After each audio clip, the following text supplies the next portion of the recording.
Are you guys getting tired of me constantly telling you to go invest in a 9-in-1 Instapot pressure cooker situation? Well, if you are, I'm sorry.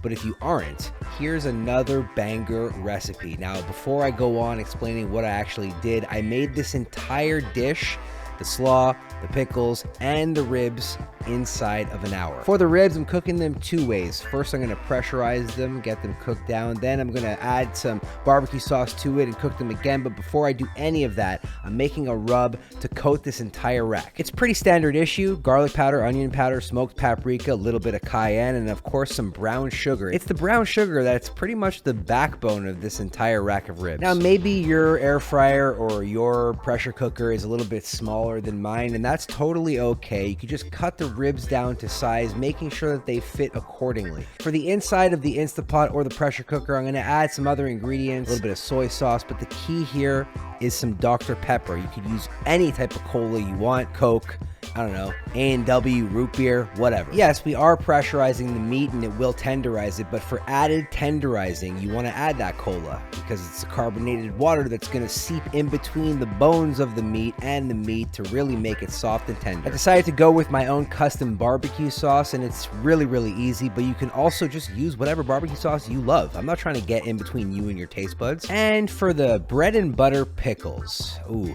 do I love a good pickle.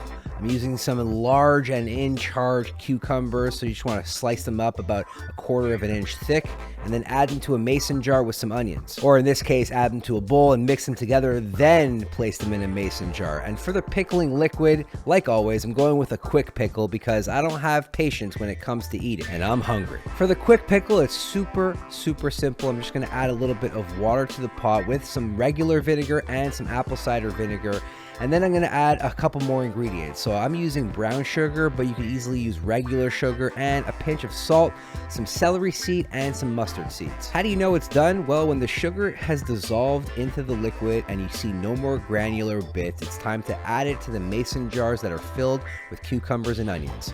The quick pickling situation is basically done. You just got to let it sit, and the longer it sits, the more pickled it gets. Just a quick FYI here, if you're using regular white granulated sugar, you're probably not going to achieve this amber color. It's been about 25 minutes. Our rack of ribs are done in the pressure cooker. You know, you can eat them as is if you don't like barbecue sauce, but you probably do like barbecue sauce. So this is a perfect opportunity to switch the pressure cooker to broil. Use a sauce mop, or if you don't have one, you can just use a regular brush or just, you know, hit it with your hands. And coat this rack of ribs generously in the barbecue sauce. I'm talking about sloppy generously. You want a lot of barbecue sauce on this because we're putting it back in on broil. It's gonna get caramelized, it's gonna get sticky, it's gonna get delicious. The thing with using an Instapot, like an all-in-one Swiss Army knife apparatus like this, is you kind of gotta watch for it. You know, like they're all going to act a little bit different. I'm saying put it back in for 5 to 10 minutes, but you might want to put it in for 3 minutes, depending on how hot it gets. Now, while that goes, let's make a little bit of a creamy coleslaw situation, and I'm using grated vegetables. You could also just throw this in a food processor. The trick is you want to get these carrots and this cabbage to get super small, right?